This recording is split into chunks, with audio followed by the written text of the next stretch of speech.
लड़का लोग। चलो निकलो यहाँ से। मैडम ये सब फाइल वाल रखो और गाड़ी में बैठो। बाबूजी गुम हुए हमरे, ढूंढना है उनको। चलिए गाड़ी में बैठिए, बाबूजी को ढूंढते हैं। पुलिस स्टेशन है, तुम्हारे बाबूजी का घर नहीं है। यहाँ पर सिर्फ कानून का हुक्म चलता है और यहाँ काम करने का एक कायदा है। आपका कायदा कानून गया गन्ने के खेत में। हमारे बारे में जानते हैं, कुछ बताएं हम आपको। ठाकुर अंबरनाथ के सबसे छोटे बेटे शैलेंद्र सिंह हो ना, तो हम तो आपको पहचान गए। अब तुम भी जान लो। बकैती बंद करो और चुपचाप यहाँ बैठकर अपनी रिपोर्ट लिखाओ। जो जानकारी देनी है दो, कुछ पता चला तो बता देंगे। भैया जी हम आपसे पहले ही बोले थे, बड़के भैया को लेके आना चाहिए था। चुप है। ठीक है दरोगा जी, आज हम तबाह में बैठे हैं और हमरी जल रही है, तो खेल लेते हैं आपका तरीका से 2020। लिखो भाई, ये रिपोर्ट लिखो हमारी। हमारे पिताजी गए थे डॉक्टर के पास जोड़ों का दर्द दिखाने, और फिर रास्ते में कैला माता के मंदिर रुके, और तब से उनका कोई खबर नहीं है।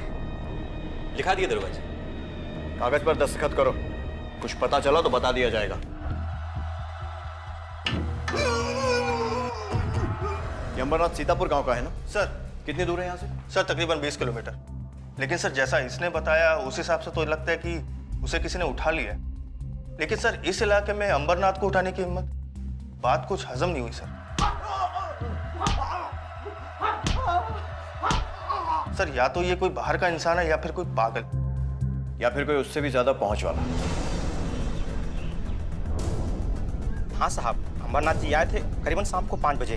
माता जी का दर्शन किए और मंदिर का चंदा भी दिया, उसके बाद चले गए। कोई और था जिसने उनसे बात की हो या आकर मिला हो? नहीं साहब, वो तो सीधे आए, दर्शन किए और अपनी गाड़ी में बैठ के निकल लिए। ठीक है, मतलब ये बात तो पक्की है कि अंबरनाथ 5 के आसपास में मंदिर आया था। सुनो जी साहब। ठाकुर अंबरनाथ को जानते हो? हाँ साहब जानता है। कल यहाँ आए थे? हाँ साहब कल आए थे। जाते समय किस तरफ गए थे, देखा था? नहीं साहब हमने तो ये नहीं देखा, लेकिन साहब यही सवाल कल एक लड़का कर रहा था। भैया अंबरनाथ ठाकुर को देखा क्या? मंदिर से निकल के कहाँ गए? अरे नहीं भैया, हम तो अपने ही काम में बिजी। शक्ल पहचान पाओगे? नहीं साहब शक्ल नहीं पहचान पाएंगे उसका। उम्र कितनी थी? साहब ये तो नहीं पता, लेकिन कम उम्र का था सबको।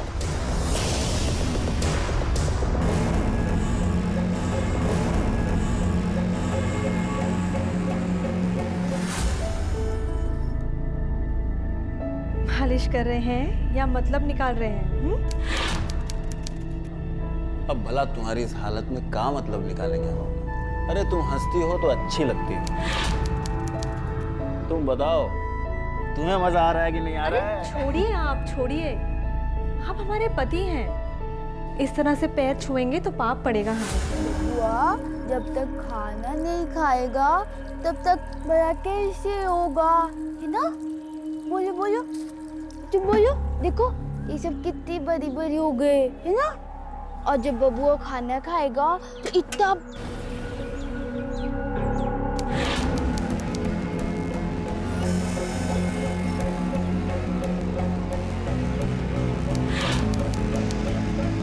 आज तो तुम हमारी रानी हो और हम हैं तुम्हारे गुलाम। और ये है हमारा मुन्ना, हमारा बेटा, हमारा राजकुमार। क्यों? बाबूजी आ गए, बाबूजी आ गए, बाबूजी आ गए, बाबूजी, बाबूजी आ गए। अरे बाबूजी, आओ बाबूजी। अरे कहाँ हो गया आपको? कहाँ चले गए थे? हट! अरे बाबूजी सुनिए तो। कमीने, हमें मरवाने की कोशिश की तूने? अरे क्या हुआ है? अरे इसी ने उठवाया था हमें। 5 दिन तक एक काल कुठरिया में बंद करके रखा और क्या कुछ नहीं किया हमारे साथ। साला हमारी परछाई तक पर पांव रखने को डरता है हर कोई। छोड़िए। अरे पगला गए क्या? अरे पगला तो तू गया है। इसकी गोरी चमड़ी ने अंधा कर दिया तुझे। अरे तुमको बाप की हालत नहीं दिखती क्या? सोच जरा 5 दिन तक हम कहाँ थे? बहुत अच्छी तरह जानते हैं हम कहाँ थे आप। प्रोग्राम ज्यादा हो गया तो थकान चढ़ गई आपके दिमाग के अंदर, समझे? इतनी बार बोले हैं हम कि उछल कूद अपनी उम्र के हिसाब से किया कीजिए, लेकिन ये बात दिमाग में घुसती नहीं है आपके। अम्मा लेके जाओ इन्हें। दर्द हो रहा है। ठीक तो तुम? अरे तुम लोगों की वजह से साला हमारी जान को कभी कुछ हो जाएगा। चलो निकलो यहाँ से, निकलो। मैं कहता हूँ चलो चलो, नहीं तो गोली मार देगा। चलो बाबूजी चलिए, अम्मा चलो, बाबूजी चलिए। चलो।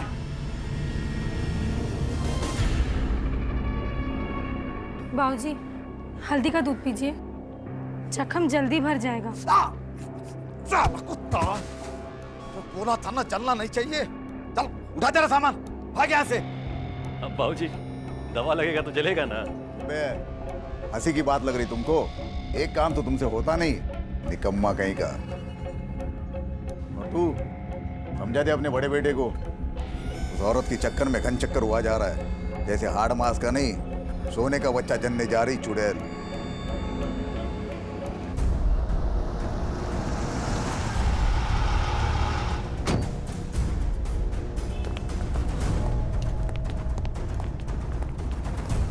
आपके बेटे ने आपके गायब होने की रिपोर्ट लिखाई थी, कहाँ थे 6 दिन से आप? दरोगा जी, ये सब बात ना आप उस संध्या से वो क्या है दरोगा साहब, हमें कुछ याद नहीं है। वो पिछले 1 हफ्ते से हमारी याददाश्त जो है चली गई है। संध्या कौन है जिसका नाम लिया अभी? वो किसी का भी नाम ले, हम कह रहे हैं ना हमें याद नहीं। और ये चोटें ये कैसे लगी? अभी तो बता दिए, हमें कुछ याद नहीं है। कोशिश कीजिएगा कि जल्दी याद आ जाए, आपके लिए अच्छा होगा।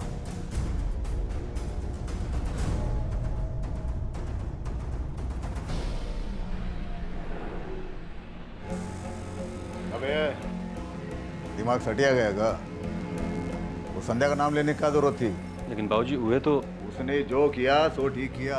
ये पुलिस वाला को हम बता देंगे कि संध्या ने हमें मरवाने की कोशिश की, तो ये भी बताना पड़ेगा क्यों मरवाने की कोशिश की।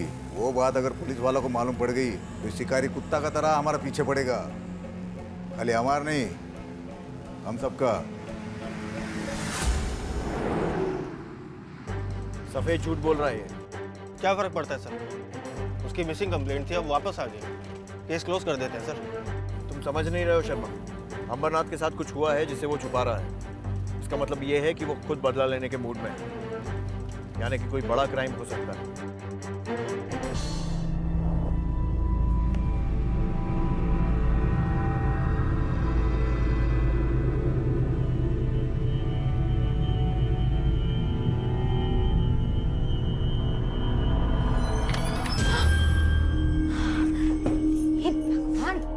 दरवाजा तो बंद किया कर, बिल्कुल पगली है तू। हमने संध्या के लिए बहुत सारा अचार बनाया था, तुम थोड़ा सा चख के बताओ कैसा है? बाप रे, दबा कर खट्टा बनाया है, लेकिन उसको मजा आएगा। अच्छा लगेगा ना? आज शाम को देना उसे खाने में। तो कितने दिनों से नहाई नहीं है, जा जाकर ना अभी के अभी देख ले। अब के बार अगर मार खाई ना तो हम बचा नहीं पाएंगे, बोल दे रहे। ऐसे मार खाएगी? हाँ, ऐसे मार खाएगी।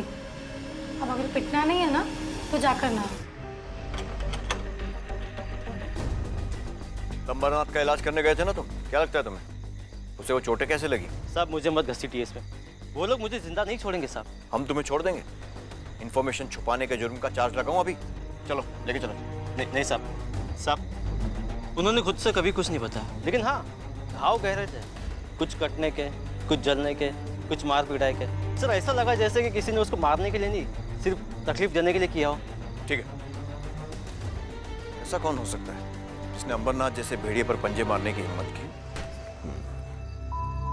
आज की कहानी उस जगह की है जहां औरतों को आगे बढ़ने या अपने समानता के अधिकार के लिए ही नहीं, बल्कि पैदा होने और जिंदा रहने तक के लिए मर्दों से संघर्ष करना पड़ता है, और वो भी रोज। हे संध्या, देख फूलो तुम्हारे लिए कुछ लाई है। हम जानते हैं, अचार लाई है वो। इधर आ, कितना ख्याल रखती है हमारा। अचार लाई है ना, ला दे तो देखूं कैसा बना है। अरे क्या किया ये? दिखाई नहीं देता तुझे? क्या करे आप, गलती से हो गया, जानबूझकर नहीं किया इसने। लेकिन कुर्ता तो मेरा शहीद हो गया ना। एक तो पगली और एक विधवा, भैया मर गए और इस मनहूस को यहाँ छोड़ गए। जी करता है दोनों को घर से बाहर निकाल दूं। ये घर हमारा है, जब तक हम जिंदा है इस घर से कोई नहीं जाएगा। क्या घूर क्या रहा है, हमें मार डालेगा? चल बैठ, चुपचाप खाना खा। अरे हमने कहा ना।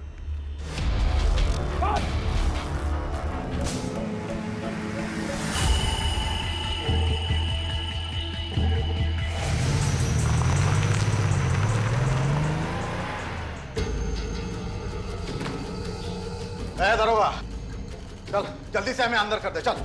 क्या बदतमीजी है ये? तेरे कानून के हिसाब से जो चार्ज वारज लगाना है बाद में लगा लेना, पहले हमें अंदर कर देना।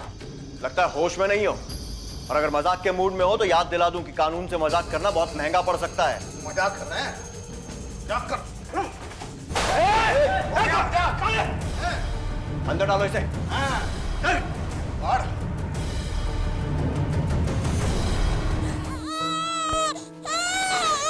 बाप बन गए हम।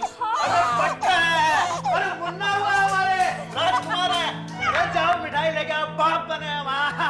ये तो बड़ी खुशी की बात है। मुबारक हो, आपके यहाँ लक्ष्मी आई है। क्या कहा तुमने? लड़की हुई है हमको? अरे लड़की कैसे हो सकती है? वो सोनोग्राफी में तो कहा था कि लड़का होगा। हट साइड में।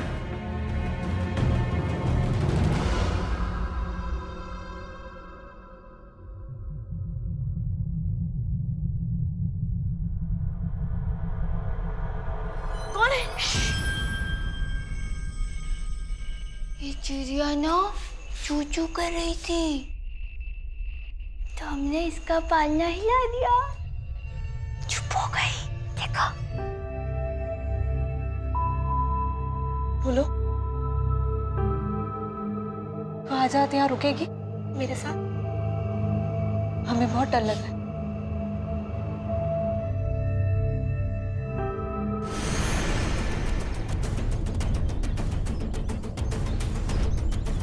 हटाओ इनको, हटिए पीछे, पीछे हटिए, पीछे हटिए।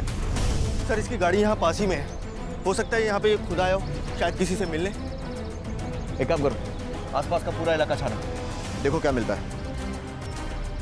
सर पर चोट के निशान भी, हो सकता है किसी ने पहले हमला किया हो और उसके बाद लटकाया। बॉडी को पोस्टमार्टम के लिए भेजो, सारा मामला रिपोर्ट आने के बाद ही क्लियर होगा। अरे लड़की कैसे हो सकती है? वो सोनोग्राफी में तो कहा था कि लड़का होगा। सर नरेंद्र की पोस्टमार्टम रिपोर्ट आ गई है। सर मौत की वजह है सर पे चोट, फांसी नहीं। सर जख्म में से मिट्टी और पत्थर के कुछ छोटे टुकड़े मिले, हो सकता है मारने वाले ने पीछे से बड़े पत्थर से वार किया हो। अगर कातिल ने इसे पहले ही मार दिया तो इतनी मेहनत करके फांसी पर क्यों लटकाया? सर हो सकता है कातिल लाश लटका के सबको दिखाना चाहता हो, या फिर किसी खास इंसान को कोई मैसेज देना चाहता हो। मैसेज? सर, ये अंबरनाथ जी के जमानत के कागज, हम उन्हें लेने आए।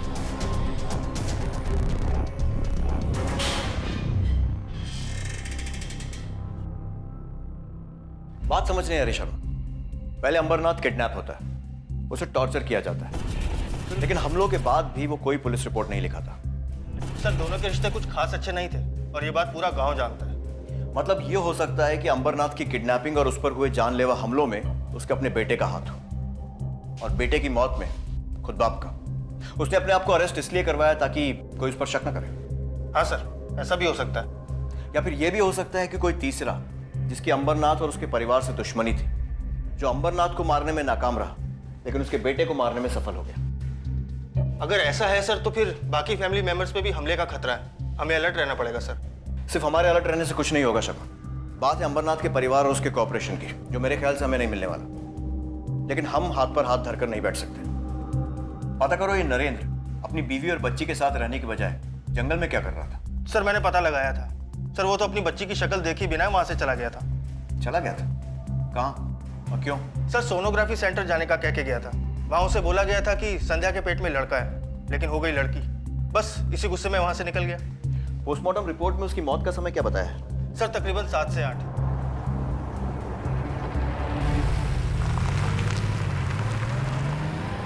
इतना तो आपको पता ही होगा कि जन्म से पहले बच्चे का लिंग परीक्षण कराना कानूनन अपराध है। आपका क्लिनिक भी बंद होगा और जेल भी जाएंगी। सर मुझे उनकी पत्नी ने ही कहा था झूठा रिजल्ट बताने के लिए। क्यों? सर उन्होंने कहा था कि अगर बच्ची के घर वालों को सही रिपोर्ट के बारे में पता चल गया तो वो बच्ची को जान से मार देंगे सर। मैंने तो बस बच्ची को बचाने के लिए ऐसा किया था सर। सर संध्या ने कहा कि एक बार बच्ची पैदा हो जाएगी तो उसे बचाने का वो दूसरा रास्ता कोई ना कोई जरूर ढूंढ लेगी। छोड़िए बाबूजी। आज ना तो तू बचेगी ना तो तेरी बच्ची बचेगी। बाबूजी मत मारिए, छोड़िए, मत मारिए हमें। बहुत हिसाब बाकी है तेरा। आज सारा चुकता कर देता हूँ। तेरे पीछे हथेली लगाने वाला तो मर गया, अब देखता हूँ कौन बचाता है तुझे। अम्मा, बाबूजी मत मारिए हमें। मत मारिए हमें। अरे खड़ी क्या क्या बच्ची को लेके आ। अम्मा बचाइए हमें, मत मारिए हमें। रुको,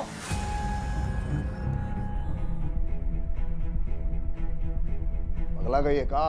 इसको मारा तो हम सारे के सारे अपनी जान दे देंगे, कोई नहीं बचेगा।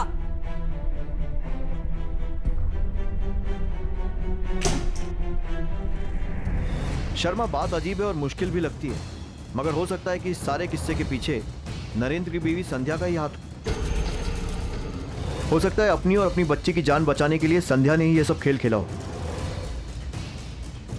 ऐसा हो सकता है, लेकिन अगर ऐसा है तो अंबरनाथ की रिहाई के बाद अगली विक्टिम वही हो। अब तुम देखना, हम तुम्हें कुछ नहीं होने देंगे। पहले हम कमजोर थी, अब तुम आ गई हो ना, हमारी शक्ति। हाँ? चाहे कुछ भी हो जाए, हम तुम्हें कुछ नहीं होने देंगे। सर क्राइम साइट को दोबारा जांच करने के बाद तो कुछ नहीं मिला, लेकिन सर जहां से गाड़ी मिली थी वहीं कुछ ही दूर पर हमें ये पायल मिली। और नरेंद्र के बारे में कोई और खबर? सर हमने पता लगाया, लेकिन हॉस्पिटल से निकलते हुए नरेंद्र को किसी ने नहीं देखा, ना ही किसी से मिलते हुए। पायल के डिजाइन को गौर से देखो शर्मा, काफी बारीक कारीगरी है और महंगी भी लग रही है। आसपास ज्यादा सुनार नहीं होंगे जो ऐसा काम करते हैं। मैं पता लगाता हूँ।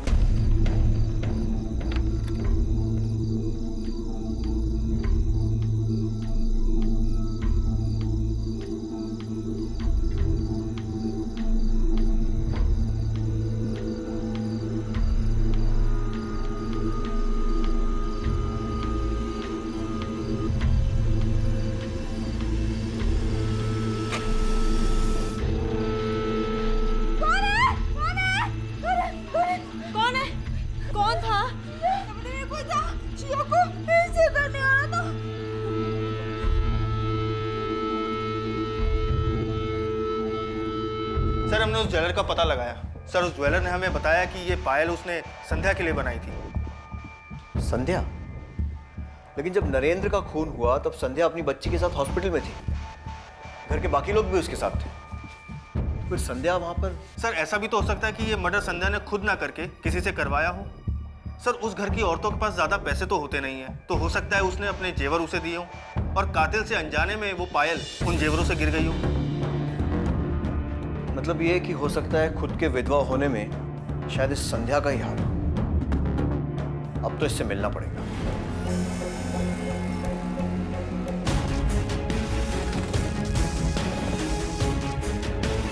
हमें आपकी बहू संध्या से बात करनी है, बुलाइए उसको। लेकिन हमारी घर की बहुएं पराये मर्दों से बात नहीं करती, यह हमारा कानून है। जिस जमीन पर आपका घर खड़ा है ना, वहां सिर्फ एक कानून चलता है और उसकी इजाजत हम लेकर आए मजिस्ट्रेट के ऑर्डर संध्या से पूछताछ करने के लिए। सर संध्या अंदर नहीं है। आसपास सब जगह देखो। Okay sir. सर कहीं नहीं मिली। हो गई आपकी छानबीन जयराम जी की? सर मुझे लगता है इन लोगों को भी संध्या के बारे में शक हो गया है और इस वजह से इन लोगों ने उसको गायब करवा दिया। सर घर वालों में से तो कोई मुंह खोलेगा नहीं। बाहर वालों से पूछताछ करो, इनके आदमियों को उठाओ और तब तक तोड़ो जब तक कि वो बता नहीं देते कि संध्या के साथ क्या हुआ है। Okay sir.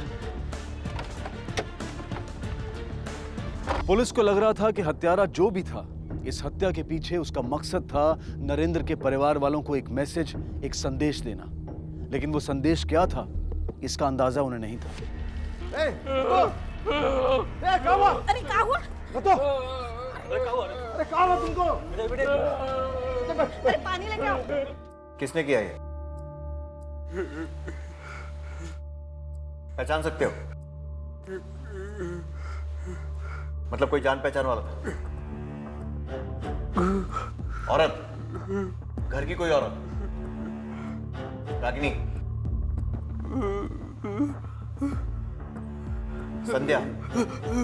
संध्या ने काटी तुम्हारी जुबान? अकेले या उसके साथ कोई और भी था? फूल?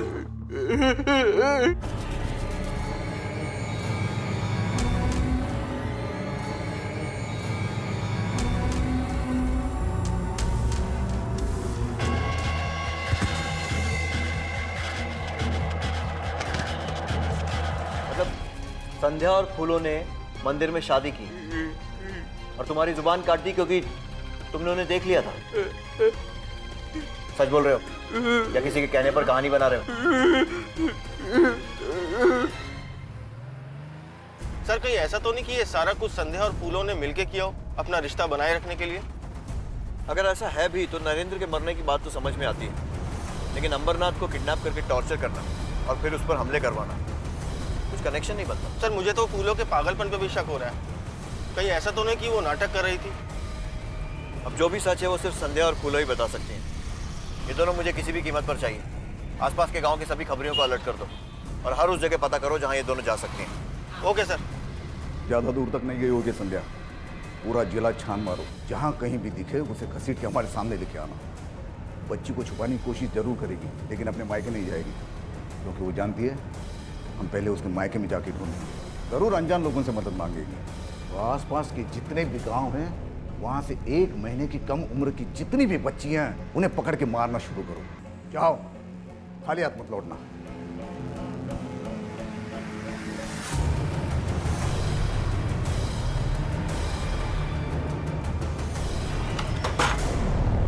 सुना है तोरे लड़की के बच्ची हुआ है? हाँ?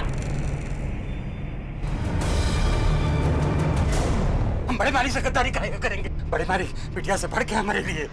हमारा विश्वास करो, यहाँ कोई बच्चा उच्चा नहीं है। ठीक है चला।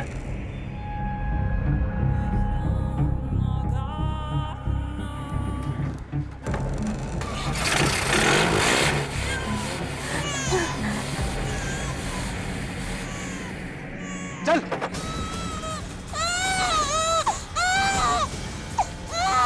कोई नहीं है वहाँ, कोई बच्चा नहीं। अरे वहाँ कोई नहीं है।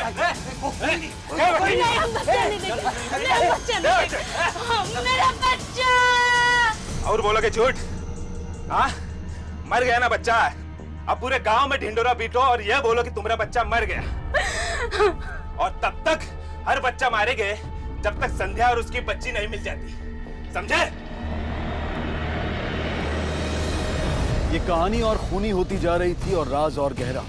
संध्या और उसकी मासूम बेटी गायब थे, लेकिन पुलिस को शक था कि उनकी गुमशुदगी के पीछे उसका अपना परिवार है। इन गांव वालों की खामोशी ने पुलिस को हताश जरूर किया था, लेकिन पुलिस इतनी जल्दी हार मानने को तैयार नहीं थी। और अब इस केस की बागडोर उस इलाके के सुपरिटेंडेंट ऑफ पुलिस ने खुद अपने हाथ में ले ली और आगे बढ़ने और मासूम बच्चों की हत्याओं को रोकने के लिए दूसरे रास्तों को ढूंढने की तैयारी शुरू की गई। सर कुल 4 बच्चियों को मारा गया है जिन्हें पैदा हुए महीना भर भी नहीं हुआ था। कोई 15 दिन पहले, कोई हफ्ता भर, और 2 तो कुछ घंटे पहले ही पैदा हुई थी। तुमने ये बताया कि जिस वक्त ठाकुर का किडनैप हुआ था उस वक्त संध्या और फूलू दोनों घर पर ही थी। सर अगर ये हमारे सस्पेक्ट्स हैं, इनकी कोई मदद कर रहा है, कोई बाहर वाला जिसका इनके अतीत के साथ कोई रिश्ता जरूर है। सही कह रहे हैं सर, हो सकता है सर। फूलों का परिवार नहीं है तो मुश्किल होगी। संध्या की माँ से बात करो, पता करो कि संध्या के अतीत में ऐसा कौन सा आदमी है जो उसके लिए इतना कुछ कर सके। सर लेकिन ऐसा भी हो सकता है कि इस सब के पीछे संध्या का कोई अपना नहीं बल्कि अंबरनाथ सिंह का कोई दुश्मन, या फिर ये भी पॉसिबिलिटी है कि कोई जानबूझकर संध्या और फूलों को फंसा रहा है ताकि खुद बच सके। हो सकता है। तो तुम क्या करने वाले हो? सर फिलहाल तो मैं अंबरनाथ सिंह के गुंडों के पीछे ही लगना चाहता हूँ, जो अभी भी घूम घूम कर नवजात बच्चियों को मार रहे हैं, ताकि उन बच्चियों की जान बच सके। ठीक है, तुम लोग अंबरनाथ के घर पर रेड डालो। वहाँ पे कोई भी गैर कानूनी चीज मिले उसे जब्त करो। ऑर्डर्स मैं निकलवाता हूँ। सर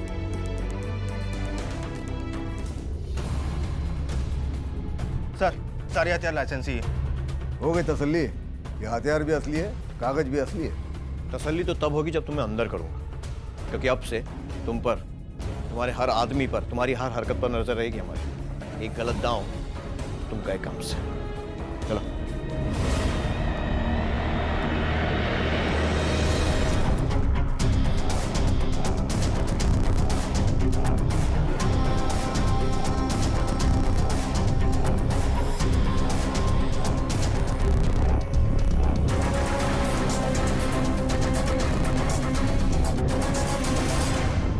हेलो संध्या बिटिया, हाँ कैसी है तुम? हम ठीक है माँ, आपकी बहुत याद आ रही थी।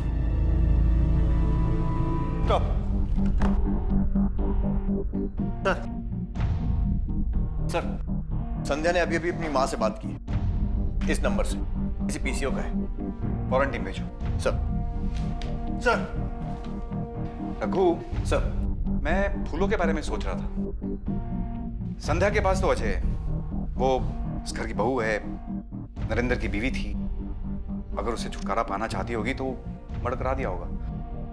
पर फूलों के पास कोई वजह नजर नहीं आ रही। सर, फूलो उस घर से कभी बाहर नहीं निकलती थी। गांव वालों से भी कोई बातचीत नहीं होती थी उसके बारे में। उस घर के लोगों के अलावा और कोई कुछ नहीं जानता। वो लोग हमें बताने से रहे। घर के मर्द अगर कुछ नहीं बता रहे तो शायद औरतों से पता चले। फूलो अनाथ थी जो हमारे घर नौकरानी बनकर आई थी बरसों पहले। जब तक वो बच्ची थी तब तक तो सब ठीक था, पर जैसे ही वो जवान होती चली गई, मेरे पति और मेरे बेटे नरेंद्र की नजर उसकी जवानी टटोलने लगी और फिर एक दिन उन्होंने उसकी इज्जत पे हाथ डाल दिया।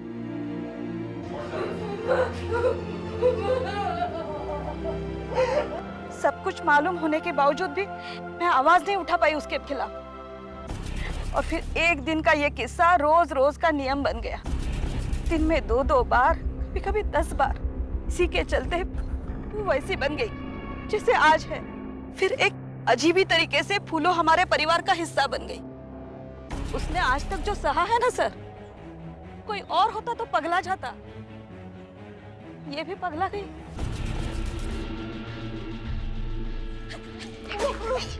क्या कर रही हो? ये वो राज है जो सब जानते हैं, पर जुबान पे लाने की हिम्मत किसी में नहीं। ये पायल पहचानती हैं? ये पायल तो संध्या की है, लेकिन ये पायल संध्या के पास नहीं थी। उसने ये पायल फूलों को दी थी। उस लड़की को पहचानते हो? हाँ सब पहचानते हैं इसको, हमारे फ़ोन करने आती है कभी कभी। कहाँ रहती है मालूम है? ये तो नहीं मालूम साहब, लेकिन इसी मोहल्ले में कहीं रहती है। एक काम करो, पूरा एरिया छान मारो। Yes sir. एक एक घर चेक करो, पता लगा वो लड़की कहाँ रहती है। Okay sir. ठीक है? ओके। ये सुनो, इस लड़की को देखा है? नहीं सर। ठीक है।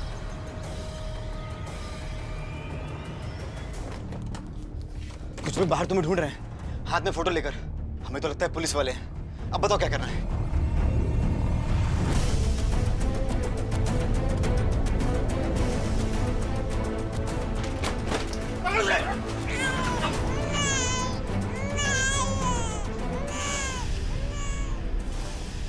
पहले भी 2 बार हम मां बन चुके थे, पर हमारा बच्चा गिरवा दिया था क्योंकि वो लड़कियां थी। तीसरी बार हम ये सब नहीं झेलना चाहते थे। हमें बच्चे को जन्म देना था, इसलिए अपना मुंह बोला भाई की मदद से हम अपना ससुर अमरनाथ को उठवाए। क्या दुश्मनी है हमारे साथ? संध्या, उसी के कहने पर विशेष पूजा हो रही है तुम्हारी। भूलना मत, उसके सामने नजर झुका के रखना। साहब, हमने 6 दिन अमरनाथ को मारा बेटा, ताकि उसे सबक मिले और उसके दिल में डर बैठ जाए बस। ताकि उसको ये ना लगे कि वो अकेला ही इस जंगल का शेर है। हम तो उसकी आंख में निकलवाना चाहते थे। एक टांग भी काटने को बोला था दीदी ने, तब वो जरूर डर जाता।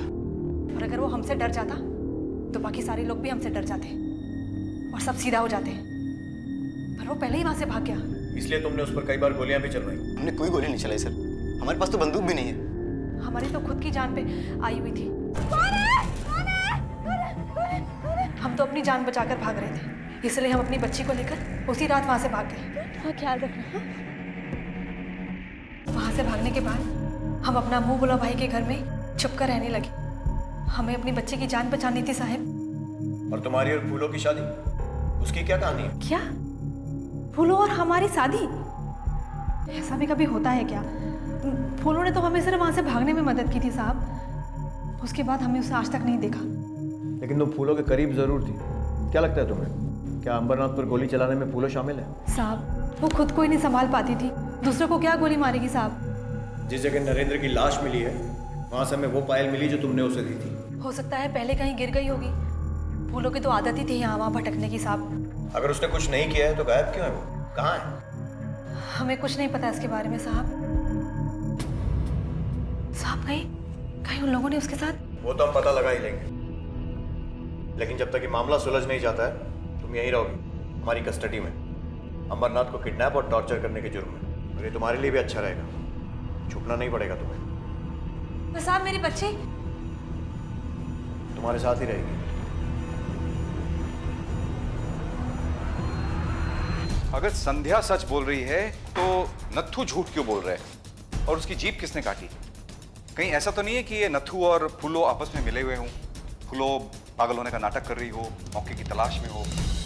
नरेंद्र और अंबरनाथ ने उसके साथ जो किया शायद उसका बदला लेना चाहती हो। सर अगर ऐसा है तो ये काम वो अकेले नहीं कर सकती। इस तरह से अगर सोचा जाए तो कोई ना कोई तो उसकी मदद कर रहा था, या तो नत्थू या फिर कोई और। हाँ शर्मा, क्या? ठीक। सर, सीतापुर के पास एक सड़ी हुई लाश मिली है। ओह माय गॉड, एक और लाश। पता करो किसकी है and keep me updated. Sir.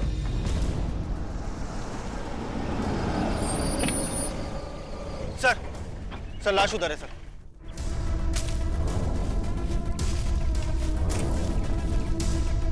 Sir ये देखिए, 2 पाँव में से 1 पाँव में पायल है। ये बिल्कुल वैसी पायल है जैसी नरेंद्र की गाड़ी के पास मिली थी। इसका मतलब ये हो सकता है कि ये फूलों की लाश हो। कातिल ने जानबूझकर सुनसान जगह चुनी हो ताकि किसी का ध्यान न जाए और हम कभी इस लाश तक पहुंच ना पाए। सर इसका मतलब नत्थू ने हमें जो कुछ बोला था वो सब कुछ झूठ था। बात करनी पड़ेगी इससे। तुम ये कहना चाह रहे हो कि जो तुम कह रहे हो वो सच है? मतलब संध्या झूठ बोल रही है। फूलों को उसी ने मारा है, नरेंद्र को भी उसी ने मारा है, और अंबरनाथ पर जो गोलियां चली वो भी संध्या ने चलवाई थी। कौन सच कह रहा है कौन झूठ कह रहा है ये बताना बहुत मुश्किल है, लेकिन एक बात तो तय है कि कातिल इनमें से कोई एक है। लेकिन सर वो कौन है पता कैसे चलेगा? आगे कोई रास्ता भी नजर नहीं आता। हम नत्थू को लेने आए हैं, भेज दो उसे। नत्थू हमारा क्राइम सस्पेक्ट है, उसे नहीं छोड़ा जा सकता। कोई सबूत है आपके पास? अब ऐसे ही किसी को नहीं उठा सकते। असली गुनहगार तो वो संध्या है, लेकिन आप लोग उसके जाल में उसी तरह फंसते जा रहे हो जैसे मेरा बेटा फंसा था। आपके गले में जो छल्ला है ये असली बंदूक की गोली का है? हाँ जी, असली है। हम पे चलाई गई थी, वही मिला हमें। अब किसने चलाया वो पता करेंगे और लौटा देंगे उसे। तो आपने ये छल्ला पुलिस के हवाले क्यों नहीं किया? इससे पता लगाया जा सकता था ना कि ये गोली किसके हाथों चली है। इतना सारा खून खराबा रोका जा सकता था। लाइए इसे मेरे हवाले कीजिए। सर तो शूटर पकड़े गए हैं, पूछताछ किया पर वो कुछ बता नहीं रहे। हो सकता है उनका इस केस से कोई कनेक्शन हो।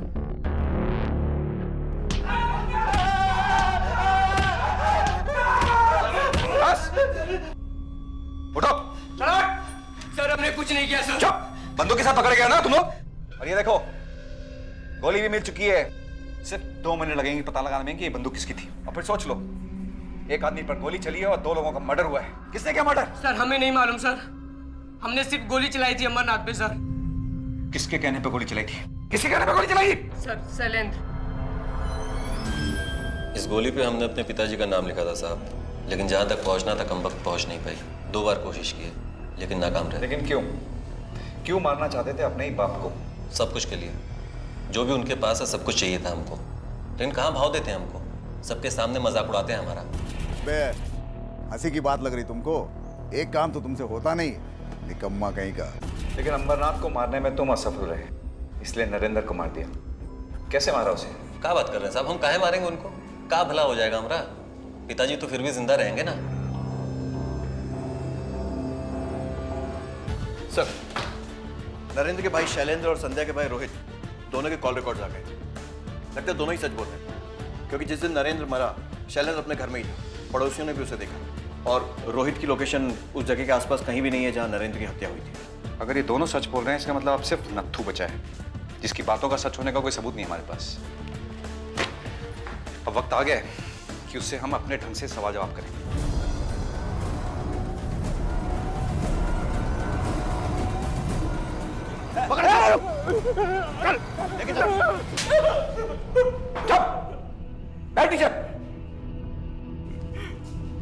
हमें पता चल चुका है कि तुझे लिखना पढ़ना भी आता है। ये इशारे करना बंद कर, चल पेन पेपर ले और सारी कहानी सच्ची सच्ची लिख, वरना में और भी तरीके आते हैं सच गुलवाने के। चल लिख।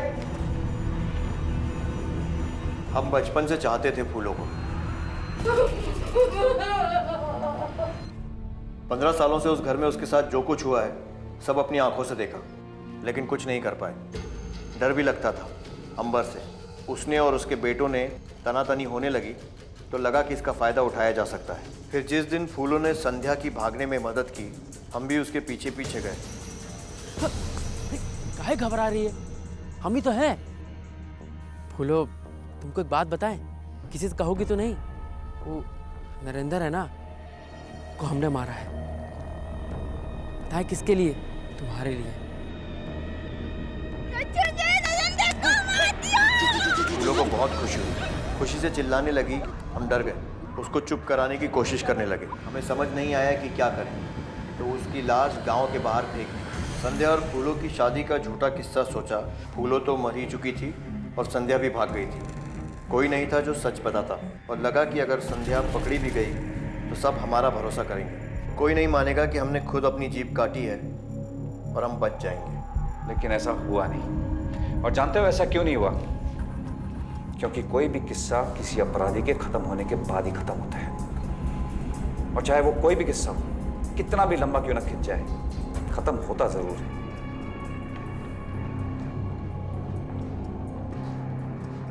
और इस तरह इस जुर्म की कहानी का अंत हुआ। लेकिन सोचने वाली बात यह है कि क्या एक नरेंद्र की मौत से या एक अंबरनाथ को सजा देने से इस समाज में या किसी भी समाज में क्या महिलाओं की स्थिति में कोई बदलाव आ सकता है? जब एक माँ अपने बच्चे के सामने अपने पति के जुल्म या ज्यादती को सहती है, तो वो अपने बच्चे को ये सिखा रही होती है कि एक औरत होने के नाते खामोश रहना उसका फर्ज है और जुल्म करना पुरुष का हक। और ये सब देखते हुए जब वो बच्चा बड़ा होता है, तो अगर वो लड़का होता है तो वो जुल्म करता है, और अगर वो लड़की होती है तो वो जुल्म सहती है। और ये किस्सा, ये सिलसिला यूं ही चलता रहता है। एक मर्द को कभी उसके हक के बारे में बताने की जरूरत नहीं होती, और ना ही एक औरत को उसके फर्ज के बारे में। इसलिए अब अपने बेटे को उसके फर्ज को निभाना सिखाएं और अपनी बेटी को अपने हक की रक्षा करना। बदलाव आकर ही रहेगा। अब मैं अनूप सोनी आपसे विदा लेता हूं। फिर मुलाकात होगी अगले एपिसोड में एक और चौंका देने वाले केस के साथ। तब तक अपना और अपने परिवार का ख्याल रखें और देखते